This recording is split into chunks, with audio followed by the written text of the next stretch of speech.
when I left my students, they had just learned what a social construction was, and they were breaking down the history of race, and how that impacts them today, right? So I constantly want to give them the tools to investigate the world around them, considering that they are absorbing so much media every single day. My name is Patrick Harris. I teach 7th and 8th grade English and Social Studies at Detroit Achievement Academy. Can you talk about how you are connected with your students now? I've made a lot of switches throughout this experience, and I really have made my work more so about their passions and what it is that they want to talk about, right?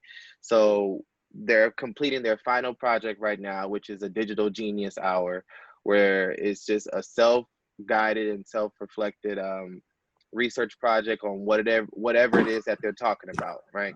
So I have students who have talked about, what happens to babies who have nightmares, to students who are talking about the evolution of computers.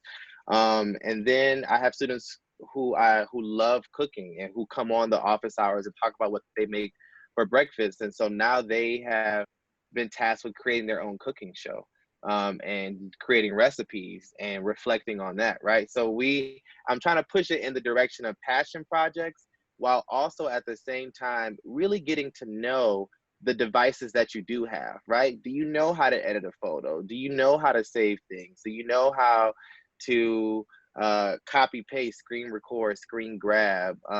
Did you know that this app existed, right? Do you know the device that you have inside and out? Because you can tell with this generation is, yes, they are internet natives, right? But that doesn't necessarily mean that they know how to navigate the technology that they do have. And that's what we're here for. So passion plus like creativity and technology, I think, is trying to, my purpose is to lower the stress level of this whole experience, really make it low stakes, because, I'm going to be teaching them in the fall, and teachers would do what we always do, which is meet students where they are and take them farther than they think that they can go.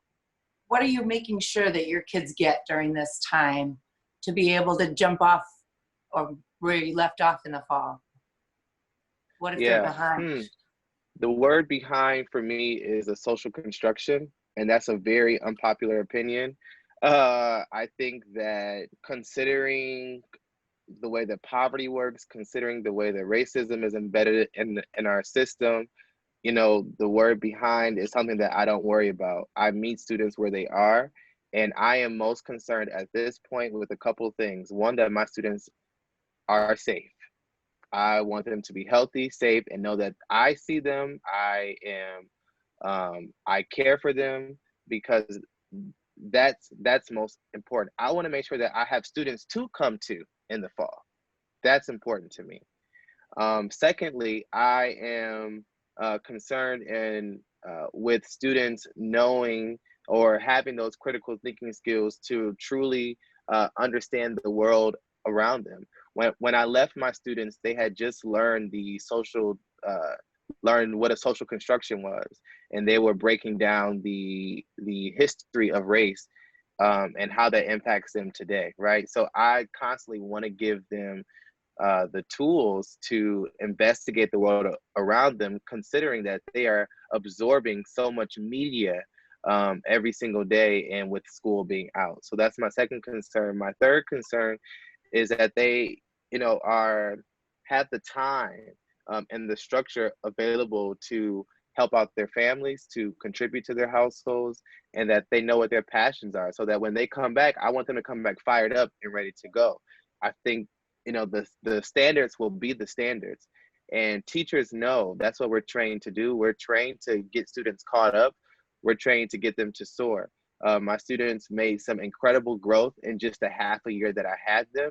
And so I'm excited to see them again in the fall, healthy, fired up, ready to go, and moving forward, as I know that my students are going to be able to do. What you've been talking about is just so critical for the world to know, that we shouldn't worry about our kids being behind. Teachers are going to do what teachers do when they have the time to do it. But right now, what matters the most is that they're safe and that they feel loved. I'm so excited today that we can recognize you. We want to let you know that we appreciate you. We really think you're a silent hero, and we're really thankful for what you do for your students. What this COVID experience is, revealing is the humanity in all of us. And I just want to further iterate that teachers are human beings, right? We are human beings with families. We are human beings with, who have experienced life and trauma. And, there are teachers who have lost their lives through this, right? And so as we are talking about reimagining schools and getting back to whatever normal is now, right? I think it's just important to, bring in the point that teachers are human beings and that they deserve to be at the table reimagining education. You cannot reimagine schooling and education without teachers and students present. And I think that our experiences should certainly be at the forefront and at the table. I just also encourage schools and districts to use their institutional power as well to really address those systems that cause us so much stress, during this distance learning piece. So teachers are human beings, and we deserve to be treated as such as well.